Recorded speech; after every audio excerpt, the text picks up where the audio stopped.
तर काही लोक फक्त मुस्लिम समाजाला त्रास देतात, मशिदीवरील भोंग्याचा विषय करतात असं वक्तव्य अबू आझमी यांनी केलंय।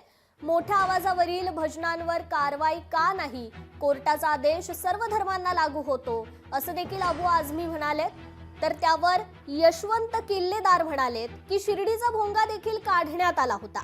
भोंग्याच्या या मुद्द्यावरून सपा नेते अबू आझमी आणि मनसे नेते यशवंत किल्लेदारांमध्ये चांगलीच जुंपली आहे। मशिदीवरील भोंग्यांचाच मुद्दा का करतात? ध्वनी मर्यादेचं उल्लंघन करणाऱ्या भजनांवर कारवाई का केली जात नाही असा सवाल अबू आझमींनी केला। न्यायालयाचा आदेश सर्व धर्मांना लागू होतो असं ते म्हणाले। तर हा विषय कुठल्या धर्माचा नाही, सामाजिक विषय आहे, ध्वनी प्रदूषणाचा विषय आहे असं मनसे नेते यशवंत किल्लेदार म्हणाले। तर आम्ही शिर्डीचाही भोंगा काढल्याचं यशवंत किल्लेदारांनी स्पष्ट केलंय।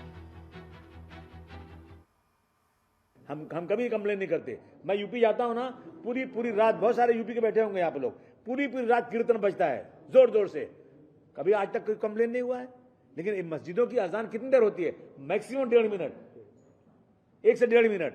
और उससे इस तरह से जो किया जा रहा है ना, इस पे पाबंदी लगना चाहिए। और हा विषय सामाजिक विषय, हा धार्मिक विषय नाहीये किंवा राजकीय विषय सुद्धा नाहीये। आम्ही मागेही बोललो होतो की हा सामाजिक विषय आहे। आमचा कुठल्याही धर्माच्या प्रार्थनेला विषय म्हणजे विरोध नाहीये।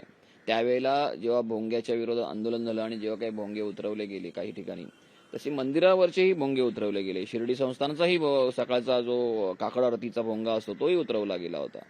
त्यामुळे विषय काय आहे, कुठल्याही धार्मिक स्थळावरून जर भोंगा लावून लोकांना त्रास होत असेल तर त्याला नक्कीच विरोध राहील आणि ते कोर्टाने सुद्धा तसे गाईडलाईन दिलेली आहेत। मुळात अबू आझमींना आता मताच्या राजकारणासाठी निवडणूक समोर पाहून हे सगळं राजकारण करण्यासाठी हे पुन्हा हे असे विषय उकरून ते राजकारण करतायत। लोकशाही मराठी ऐका, पहा, जागरूक रहा।